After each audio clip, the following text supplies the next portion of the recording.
увидят этот праздник, и вечером он завершится праздничным фейерверком, который будет подан отсюда с гор Белой Глинка. Надо бы разгуляться. Республика готовится к большому празднику по случаю 250-летия единения Ингушетии с Россией.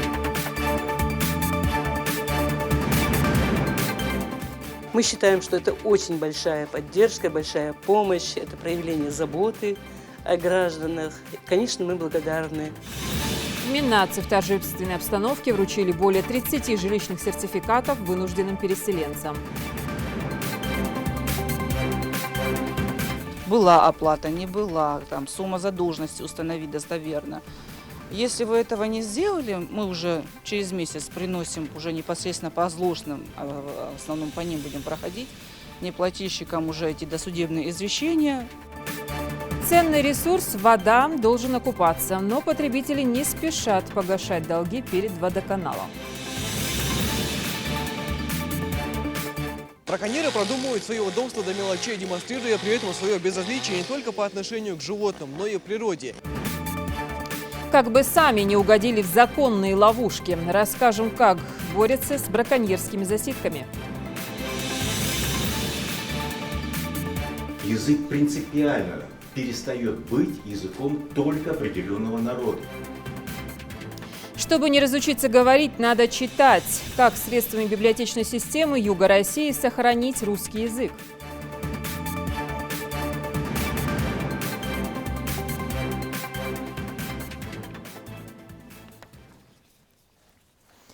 Здравствуйте, это новости 24. Республика готовится к большому празднику по случаю 250-летия единения Ингушетии с Россией. Праздничные торжества будут сосредоточены на стадионе Дьяково в Сунже. Накануне там прошло совещание во главе с председателем правительства Ингушетии Владимиром Сластениным по теме организации и проведения одного из самых важных событий в жизни республики. Строительство стадиона, размещение гостей из соседних республик, охрана общественного порядка и организация концертной части программы. Эти и другие вопросы были тщательно рассмотрены, а результаты доложены премьер-министру региона. Важным объявлением на встрече стало то, что праздничного концерта в Кремлевском зале по случаю памятной даты не состоится. Такое решение принял глава Ингушетии, учитывая ситуацию с коронавирусом. К тому же организаторы просят жителей республики отнестись с пониманием к тому, что в день праздника стадион не сможет принять всех желающих. Но переживать не стоит, в городах будут установлены большие экраны, и каждый сможет наблюдать за праздничным мероприятием. Праздник будет проходить 10 числа. Начнется он с авиационного шоу, которое будут показывать группа самолетов «Стрижи». Затем праздник медленно перейдет на стадион Сунжа, где будет гала-концерт, представление. Мы пригласили всех гостей нашего федерального округа. Поэтому стадион всех, конечно, не вместе. Мы извиняемся, что причиним некоторые неудобства жителям города Сунжи, но все увидят этот праздник, и вечером он завершится праздничным фейерверком, который будет подан отсюда с гор Белой Глинка, которые будут видны, я думаю, всей республике. В Миннаце в торжественной обстановке вручили более 30 жилищных сертификатов вынужденным переселенцам из Чеченской Республики и Северной Осетии.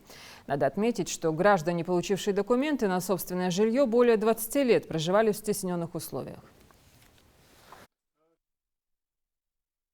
У моего сына 5 детей. В 1994 году в результате конфликта в Чеченской Республике он лишился жилья у него не было.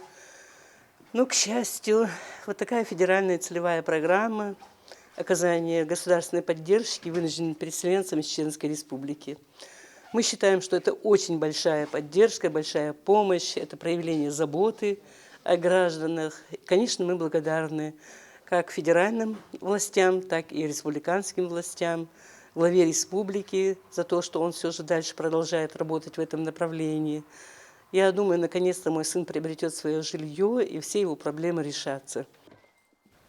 Напомню, в 2020 году из Федерального центра Ингушетия получила порядка 1 200 000 000 рублей на выдачу жилищных сертификатов. За весь текущий год было роздано свыше 300 сертификатов. Также исполняющий обязанности министра по внешним связям, национальной политики, печати и информации Ингушетии поделился планами на следующий год. В этом году мы в 4-м квартале освоим всю сумму выделенную. И на следующий год мы уже сделали заявку. И, по идее, мы должны закончить полностью вообще тех людей, кто стоит в очереди.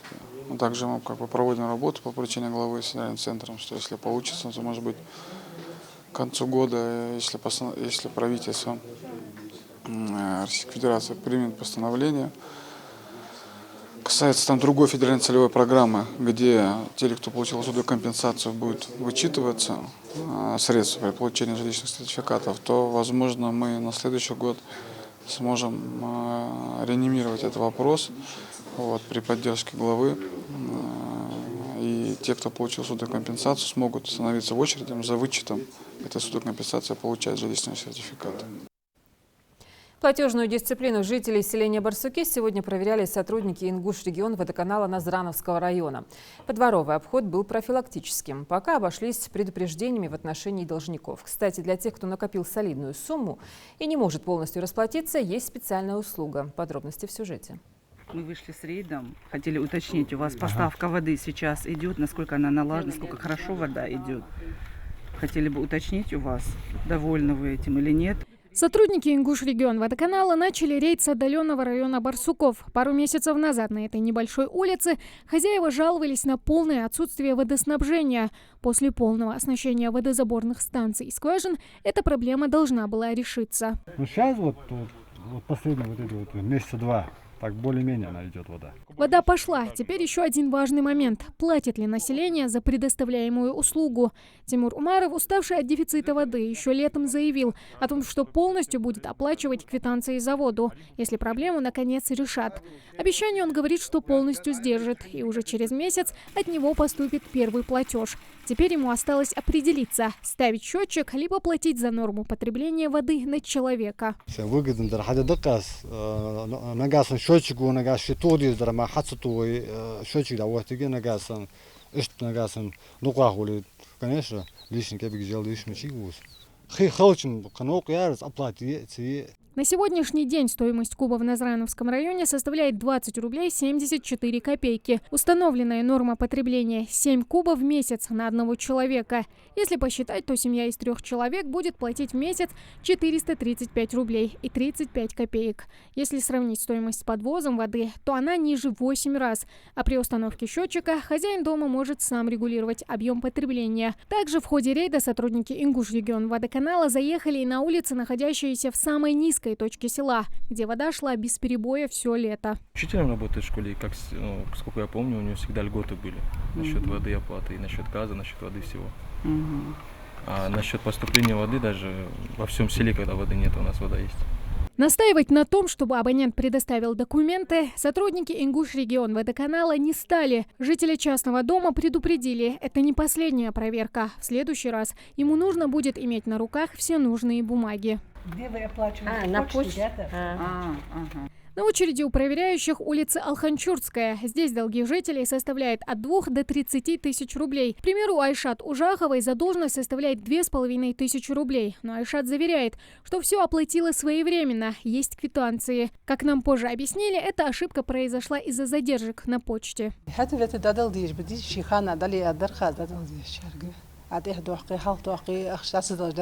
В целом в Барсуках водоканалу задолжали около 85% жителей. Люди игнорируют платежи, а это значит, что последуют проблемы с подачей воды в дома граждан. Те же самые насосы стоят определенных средств. Их замена осуществлялась на внебюджетные средства. Ингушские водопроводные сети недавно были признаны ветхими, с чем связаны частые порывы. Хорошая собираемость коммунальных платежей позволит наладить техническую базу. Сотрудники водоканала составили график рейдов. Если сегодня они были профилактическими, то в следующем месяце тех, кто не платит, собираются наказывать рублем. В течение этого месяца было время прийти, разобраться, выяснить, была оплата, не была, сумма задолженности установить достоверно.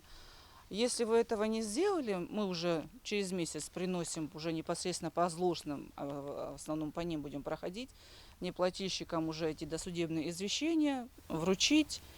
Опять же, немножко время, опять мы идем навстречу этому абоненту, опять мы подождем какой-то определенный период времени, но уже потом будем подавать в суд. Если у абонента крупная задолженность, то он может прийти в Назрановский водоканал, чтобы подписать мировое соглашение, которое позволит оформить рассрочку на 4 месяца. Эта мера позволит погасить счета потребителей. Тамара Хшагульгова, Адам Гулоев, Адам Далаков, Новости 24.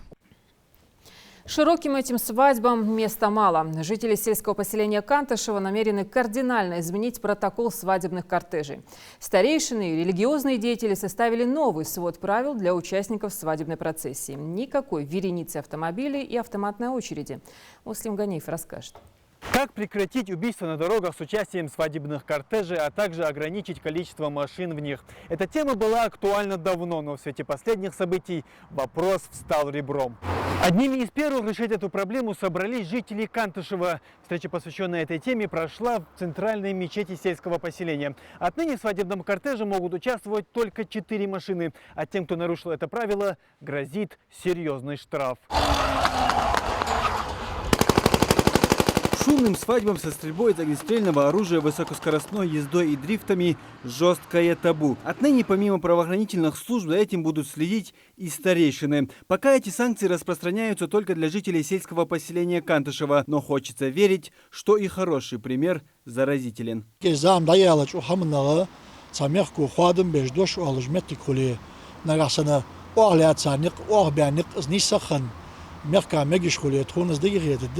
نجحنا تتعطوا ديش حمد لله مخكو باش خادم من قال لك الدها خادم حتى يتصدق خدا خدا Это тот случай, когда коллективный подход к решению возникшей проблемы дает положительный результат. Старейшины каждого тейпа, проживающего в Кантышево, высказали свое мнение на собрании 14 сентября. На повестке дня был один вопрос – навести порядок в свадебных кортежах. машина ждут ухожерта, квеметты готые, цейки герзаж диатернишлор, нах узербах, нах асоктуна жур, дук кегина ваш каш ухож, машина жвашки ятж, яшер анц, я адулц, единен яким один пейт буасж доч, оранж, чидяндерве хам, и мармагора. Новые правила для кортежей в селении четко разъясняют, кто может ехать за невестой в день свадьбы. Так, свадебная колонна состоит из 4 машин. В первой находится мулла и старейшина, во второй невеста и сопровождающий, в третьей молодежь эскорта, в четвертой экипаж, который будет контролировать длину кортежа и соблюдение его участниками правил дорожного движения.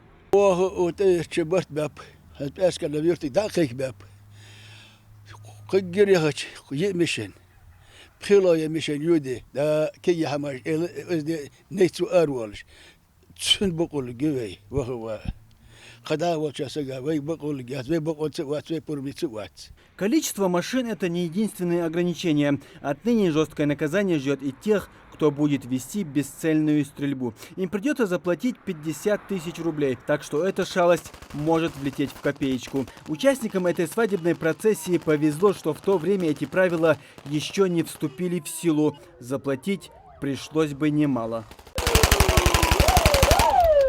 Жесткие правила для свадебных кортежей – это итог аварии с их участием. Последняя из таких произошла 6 сентября на трассе Назрань-Кантышево. В то воскресенье погибли сразу 3 человека. Все они были членами одной семьи. Новость о том, что в свадебных кортежах будет наведен порядок, восприняли положительно и стар, и млад. Это правильный пример для нашей молодежи в дальнейшем и для нашего поколения. Сам будешь следовать этому? Да, Андрей, иншаллах, сам тоже буду этому следовать. Молодежь тоже призываю, чтобы мы следовали всему этому. Нужно исключить все это. После того, как в Кантышево утвердили регламент свадеб на территории сельского поселения, только за одно воскресенье провели 7 торжеств. За этот день нарушений не выявлено. Точно неизвестно, с какой свадьбы кадры этого видео, но по нему видно, что новый закон о кортежах начал действовать. Остается только надеяться, что это не затишье перед бурей.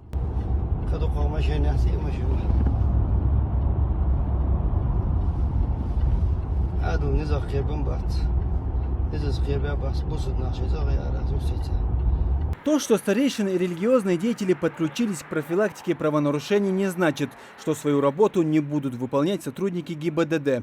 Одно другому не мешает. Главный результат. За минувший воскресный день на дорогах республики выявлено более 40 нарушений ПДД. Большинство провинившихся – участники свадебных кортежей. В эти нарушения входит это управление транспортным средством без водительских удостоверений, это управление транспортным средством без регистрационных знаков, это управление транспортным средством под ложными регистрационными знаками, это нарушение правил обгона и выезда на полосу встречного движения, это неиспользование ремней безопасности. Все те факторы, которые влияют сегодня на статистику аварийности, были выявлены в минувшее воскресенье. С начала 2020 года на дорогах республики произошло около 150 аварий. В них погибли около полусотни человек, среди которых есть и дети. Более 200 пострадали. Статистика не показывает, сколько из общего количества аварий участники кортежа, но точно их немало. А как работают новые меры профилактики, введенные в сельском поселении Кантышево, покажет время. Муслим Ганиев, Магомед Белакиев, Новости 24. Егеря спешат на помощь. Сотрудники Малгобекского охотничьего участка ликвидируют ловушки, или, как их называют, браконьерские засидки. За 6 месяцев устранили около 40 подобных уловок. С помощью этих сооружений охотники высиживают и выслеживают свою добычу.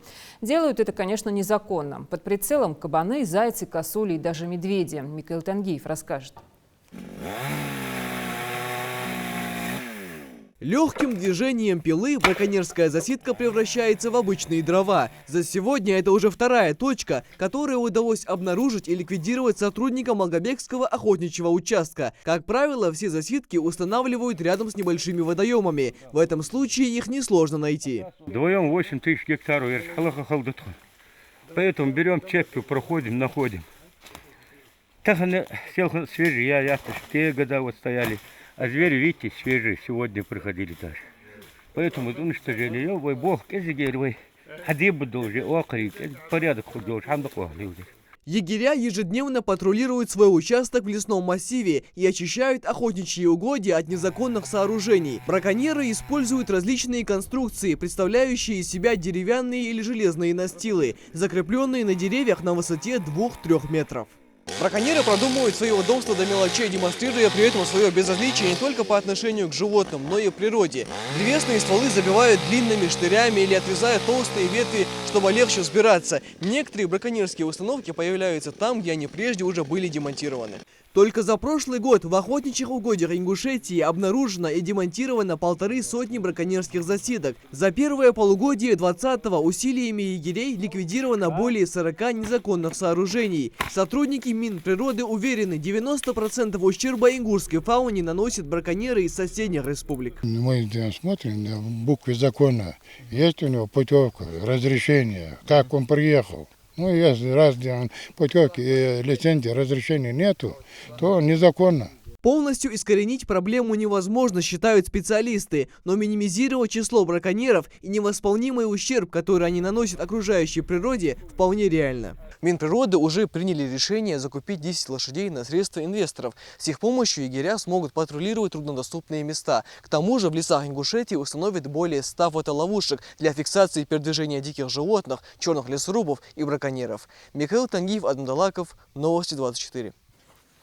Тяжелая артиллерия поступила в лесопожарные центры и лесничество. Там сегодня раздавали ключи от новеньких Уралов и квадроциклов. Оснащают специализированные учреждения в рамках проекта сохранения лесов национального проекта «Экология». О готовности к потенциальным чрезвычайным ситуациям расскажет наш корреспондент.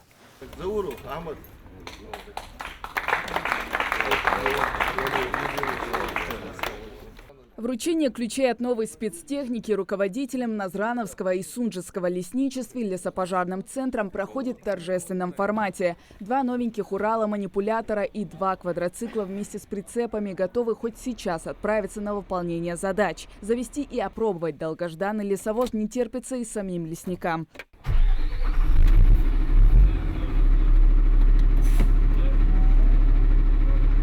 Рев 6-литрового двигателя под капотом этого лесовоза привлекает к себе сотрудников лесопожарных центров. Алихан Горбаков около 30 лет занимается работами по оздоровлению леса. Он рассказывает, порой труднодоступность некоторых участков в лесном массиве приносила ему немало проблем. С вырубкой и вывозом старого леса прежняя техника не всегда справлялась. Теперь Алихан уверен, манипулятор весом в 21 тонну с колесной компоновкой 6х6 существенно облегчит его работу. Потому что есть очень большие объемные деревья, которых мы не можем поднять, перенести и уложить. Я думаю, в данном случае вот эта техника нам очень поможет. Будем мы за ней ухаживать, смотреть. Да, были большие проблемы, мы это все делали вручную и в найм. В найм делать абсолютно это невозможно, потому что запросы на технику очень огромные. То есть в сумме, если определить, в день приходится платить 4-5 тысяч. А таких денег в лесу нет. Поэтому большое спасибо. Надеюсь, что мы будем ухаживать за этой техникой и в дальнейшем будем проводить еще качественнее наши работы. Характеристика это как Мерседес и наш Жигулей. То есть у него коробка иностранная, внутри все условия, микроклимат. И данная техника, которая сзади, манипулятор, он итальянский. Нужно сначала хорошо изучить ее, только после этого можно с ней приступать к работе. Новой спецтехникой довольны и инспекторы Назрановского и Сунжинского лесничеств. Теперь им не придется пешком бороздить лесные массивы. Патрулировать территорию теперь станет в радость, говорит Ахмед Зауров. Чаще всего им приходится бороться с незаконным отстрелом диких и редких животных. Браконьеры, пользуясь ограниченным передвижением лесничих, выбирали самые труднодоступные места. Этот квадроцикл все исправит. Пешим ходом не получалось всегда осваивать всю территорию лесного фонда для полного патрулирования лесного фонда. Вот сейчас мы получили вездеходы, квадроциклы. Я надеюсь, лесные инспектора в полном объеме будут проводить осуществление государственного лесного надзора на всей территории лесного фонда. Очень хорошая техника, добротная. И надеемся, будет для лесников хорошее подспорье. Оснащение специализированных учреждений Ингушетии лесопожарной техникой и оборудованием проводится в рамках федерального проекта «Сохранение лесов» и нацпроекта «Экология». Части данной техники будет способствовать пресечению пожаров в трудных местах. Вот данные два лесовоза тоже были приобретены в рамках национального проекта «Экология». Два Урала. Очень мощные, почти до 30 кубов вместимости леса. И в этой связи эту технику мы ждали с начала года. Ввиду пандемии у нас не получалось в рамках 44-го федерального закона заключить аукцион. Дело в том, что так как сборка начинается, то есть после того, как проходит аукцион, а заводы у нас во время пандемии не работали. Как только появилась первая возможность, мы одни из первых приобрели данную технику вообще в Российской Федерации. Квадроциклы у нас вообще мы в России первые из Министерства природных ресурсов, которые приобрели данные автотранспортные средства. Это только один из этапов обновления спецтехники для лесопожарных центров и лесничего хозяйства. Пополнить гаражи подведомственных организаций Минприроды и экологии намерено уже в следующем году. Хава Газикова, Адам Мережков, Асхаб Белакиев. Новости 24. Новое общеобразовательное учреждение возводят на Сыркурте. Школа рассчитана на 720 мест. Завершить планируют к концу декабря. Работают в темпе. На каждом этаже трудится по бригаде. Подведены все коммуникации. Сейчас идут фасадные работы. Диана Дударова продолжит тему. Строительные работы на этом участке начались в июне прошлого года. С тех пор, чтобы создать максимально комфортные условия для обучения в новой школе, трудится более 80 рабочих одновременно. Местные жители довольны не только расположением нового здания, но и количеством ученических мест, а их 720. Правда, на этом плюсы его не заканчиваются. Новое образовательное учреждение позволит разгрузить и другие две школы сельского поселения, в которых сейчас вынуждены обучаться до 30, а иногда больше учеников в одном классе. Белла Тазиева – ученица одного из таких классов, где за партами сидят около 40 детей. Так что девочке с количеством новых друзей повезло. Правда, мама Беллы понимает, что это большая нагрузка для учителя, и внимания физически не хватает и на всех первоклашек. Строительству нового учреждения радуются всей семьей и не дождутся его ввода в эксплуатацию. По словам Лейлы Битиевой, это решит и не только проблему загруженности других школ. Да, детишкам ходить, во-первых, далеко. дорогу переходить надо бывает. Но сейчас вот последний год у нас сделали тротуарчики хотя бы частично. Потом мы все время переживали, когда они вдоль дороги идут, что здесь движение. Очень часто бывали случаи, когда сбивали детей, даже взрослых.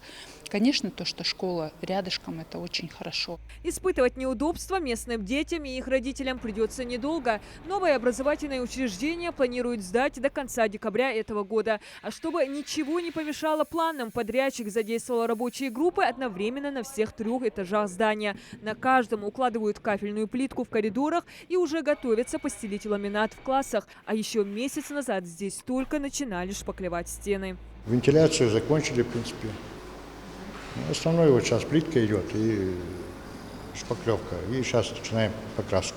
К новой школе уже провели все коммуникации, заработали очистные сооружения, подключена канализация, подвели наружное водоснабжение. Без внимания строителей, конечно, не останется и безопасность учеников. Помимо аварийных выходов, здесь уже начали устанавливать пожарную, охранную и сигнализацию, а после завершения запустят и видеонаблюдение. Электромонтажники на каждом этаже закрепляют выключатели и розетки. Электропроводка идет в завершающей стадии. Вот, нам скоро будем светильники вешать. Ну, вот примерно вот в такой завершающей стадии по электрике идем. Началась и установка дверей. Всего в здании более 200 аудиторий. Среди них компьютерные, музыкальные классы, кабинеты преподавателей, рабочего персонала. По несколько санузлов на каждом этаже, спортзал, лаборатории, столовые, пищеблоки. А в этой аудитории у учеников будут проходить веселые праздники, и мероприятия в новой школе предусмотрели просторный актовый зал. Именно в этой части помещения уже на днях приступят к монтажу сцены, одновременно приступят к установке из стеклопакетов. Тем временем завершаются фасадные работы. Благоустраивать будут и дворовую территорию. Сразу после установят освещение, урны, лавочки. По словам подрядчика, за ходом строительства наблюдают не только надзорные органы, но и неравнодушные к будущему сельских детей местные жители. Облицовка фасада заканчивается. Благоустройство вот сейчас основание вводим под асфальт, под бордюры и под плитку. Работаем. Насколько жители переживают, волнуются за строительство? Ну, местные жители здесь каждый день. Они здесь подходят, смотрят. Дают какие-то советы, замечания бывают? Без этого у нас не бывает. Уже в декабре начнут оснащать новую школу мебелью и техническим оборудованием. По словам подрядной организации, с существенными трудностями сталкиваться не приходилось. Правда, в момент начала пандемии пришлось немного замедлить темп работы из-за нехватки рабочих рук. Сейчас же возведение ведется в ускоренном режиме. В общем, в обещанные сроки укладываются. Диана Дударова, Магомед Белакиев, Новости 24. Сохранение и популяризация русского языка и литературы средствами библиотечной системы Юга России. Публичная встреча под таким названием прошла сегодня в Национальной библиотеке Ингушетии. Ее организовал Центр духовного и патриотического воспитания «Родные традиции». Несмотря на инновационные подходы, основной мерой по сохранению языка и расширению кругозора была выбрана книга. Тамара Хашгульгова расскажет. Проводники в мир книг со всех районов Ингушетии сегодня главные слушатели лекции. Тему обсуждают важную – как популяризировать русский язык в библиотечной сфере. С языком, когда он становится средством межнационального общения, язык принципиально перестает быть языком только определенного народа. Он, конечно, и великий, и могучий, однако в последние годы все же начал терять популярность. Если в конце 90-х он занимал 4-е место в мире по распространенности, то в 2020-м переехал на 10-е. Поэтому даже госполитика страны направлена на продвижение русского языка и литературы. Именно этому вопросу посвящен первый доклад. Русский язык принципиально уже является языком не моим, вот русского народа, а нашим, языком всех народов. Вот именно в этот смысл, я так думаю, президент Российской Федерации вкладывал в эти слова, а я их повторю. Русский – это язык исторического братства народов. У каждого из докладчиков свои способы и методы, как популяризировать язык. Глобализация не прошла мимо библиотек. Букслэш, литературные гонки, конкурс фанфиков и выставки инсталляции. С каждым годом в библиотечную сферу внедряются новые инновационные методы. Букслэм. Это такое некое книжное соревнование. То есть мы говорим про соревновательные библиотечные технологии. Когда, например, идет презентация книги или писателя с элементами театрализации. То есть это могут быть небольшие представления каждой команды. Команда не менее 3 человек создается из читателей. Они готовят представления по мотивам книги. Заведующая Карабулакской библиотекой Марина Амирханова сегодня тоже в числе слушателей. Библиотекарь со стажем уверена, что именно они – один из главных винтиков, помимо педагогов в школе, который и помогает развить язык. Лекцию она послушала и даже кое-что взяла себе на вооружение. Я сегодня с интересом услышала, что можно провести мероприятие, называемое «Бегущая книга». Это вот библиотекари выходят, останавливают прохожих, задают им вопросы, прохожие отвечают на эти вопросы. То есть, мне кажется, это очень интересно. И думаю, что в дальнейшем можно будет провести именно вот такую методику. Они не просто сортируют и выдают книги. Их первоочередная задача – расширить кругозор читателя, стать его проводником в литературу и язык. А Национальная библиотека – своеобразный форпост в этом для других библиотек Ингушетии. Поскольку, если он есть на русском языке, он может быть переведен также и на другие языки. И таким образом мы продвигаем через русский язык и свою национальную культуру. Тем не менее, для нас очень интересно и вообще в целом для библиотечных работников ознакомиться с государственными программами в области продвижения русского языка, инновационными практиками продвижения. Организатор встречи – Центр духовного и патриотического воспитания «Родные традиции». Сегодняшний семинар – это один из циклов лекций, с которыми они курсируют по югу страны. Сотрудники центра надеются, что их работа внесет вклад в дело популяризации государствообразующего языка. С аудиторией, живой аудиторией библиотекаря, она дает возможность понять их реальные, их нужды, их практики какие-то. Мы тоже обогащаемся вот этим общением. То есть в данном случае мы не как наставники, мы, наверное, это наше такое партнерство. И так и должно быть, потому что библиотека, что это такое? Это центр культурной коммуникации. Здесь нет главных, нет подчиненных, здесь все равны. Встреча заканчивается, однако работа по продвижению русского языка и литературы только начинается. Полученные знания каждый из библиотекарей будет внедрять в своем заведении. Тамара Хшигульгова, Майербек Миржоев, Новости 24. Следите за новостями на канале Ингушетия и до встречи в эфире.